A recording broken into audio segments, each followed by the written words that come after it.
ഈ മണിക്കൂറിലെ ഏറ്റവും പ്രധാനപ്പെട്ട വാർത്തയാണ് ടോപ്പ് ഹെഡ്ലൈൻസിലൂടെ കണ്ടത്. മറ്റു വാർത്തകൾ നോക്കാം.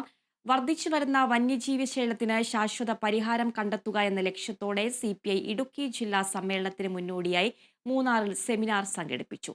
CPI ഇടുക്കി ജില്ലാ സെക്രട്ടറി കെ സലീംകുമാർ മോഡറേറ്ററായ സെമിനാറിൽ വിവിധ രാഷ്ട്രീയ നേതാക്കളും വനംവകുപ്പ് ഉന്നത ഉദ്യോഗസ്ഥരും മാധ്യമപ്രവർത്തകരും പങ്കെടുത്തു.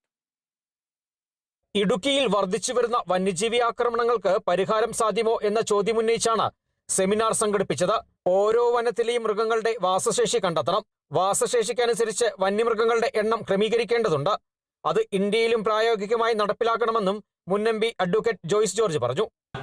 നാട്ടിലെ മാനുകളെല്ലാം കൂടെ പെരുകിയിട്ട് പുല്ല് മുഴുവൻ തിന്നു തീർത്താൽ അവിടെ മരുഭൂമി പോലെയാവും. മാനെല്ലാം ചത്തുതീരും. മാൻ ചാകുമ്പോൾ മാനിനെ തിന്നുന്ന കടുവകൾ. അപ്പൊ എന്റെ സിസ്റ്റം കൊളാപ്സ് ആകും.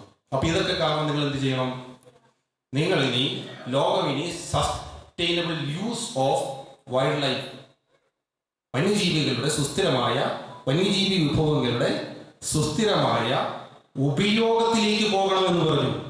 വനം വന്യജീവി നിയമത്തിൽ കാലോചിതമായ മാറ്റമുണ്ടാക്കി നിയമനിർമ്മാണം നടത്തണമെന്ന് DCC vice president Mukesh Mohanan പറഞ്ഞു.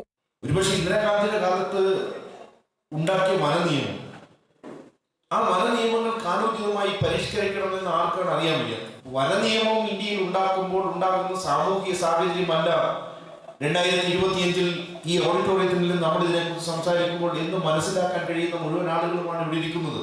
എന്തുകൊണ്ടാണ് അവ ഇപ്പോഴും 1980 നിയമങ്ങൾക്കനുസൃതമായി ഇപ്പോഴും പോകുന്നത് എന്ന ചോദ്യത്തിനാണ് യഥാർത്ഥത്തിൽ നമ്മൾ ഉത്തരം കണ്ടെത്തേണ്ടത്.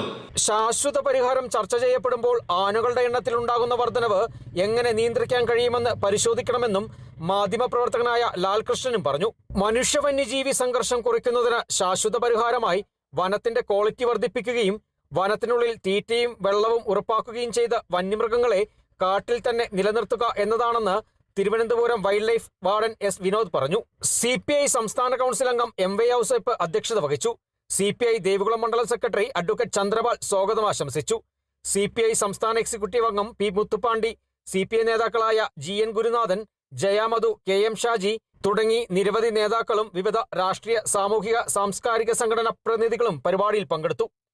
Kerala vision news, Idukki.